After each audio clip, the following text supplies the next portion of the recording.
Her her Mahadev.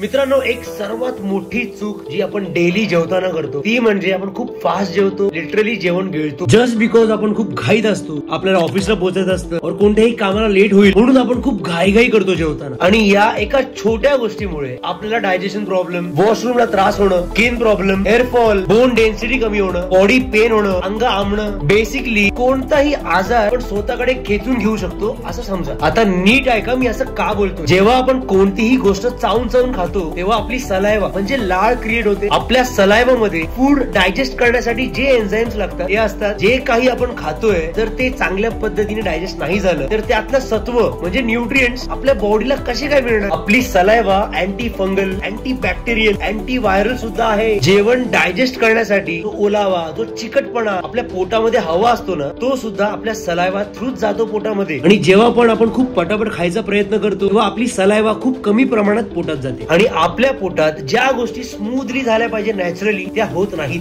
And because of दिस आपल्याला बरेच medical conditions होतात आणि आपल्याला समजतही नाही की आपल्याला वीक का फील होतंय आणि आपण सारखे आजारी का पडतो. मित्रांनो असं समजा आपली ह्युमन बॉडी फ्री मध्ये डायजेस्टिव्ह एन्झाईम्स क्रिएट करते. फूड डायजेस्ट होण्यासाठी ज्या पिल्स आपण बाहेरून घेतो ना तीच सेम गोष्ट नॅचरली ह्युमन बॉडी क्रिएट करते फ्री मध्ये. जर आपण फूड चावून नाही खाल्लं तर आपला सलायवा क्रिएट नाही होणार. सलायवा क्रिएट नाही झालाय मग फूड चांगल्या पद्धतीने डायजेस्ट कसं होणार. त्या टायमाला आपली बॉडी ज्या काही गोष्टी फूड डायजेस्ट होण्यासाठी लागतात ना ते आपल्या बोन्स मधून घेतं, आपल्या मसल्स मधून घेतं आणि मग फूड डायजेस्ट होतं. बॉडीला त्रास होतो तेव्हा बॉडी या प्रोसिजरने जाते. याच एका कारणामुळे आधीची लोक 32 वेळा चावून खा असं बोलायची. सो जास्त घाई करू नका खाताना. चावून खा. स्वतःच्या हेल्थची पहिले काळजी घ्या. हर हर महादेव.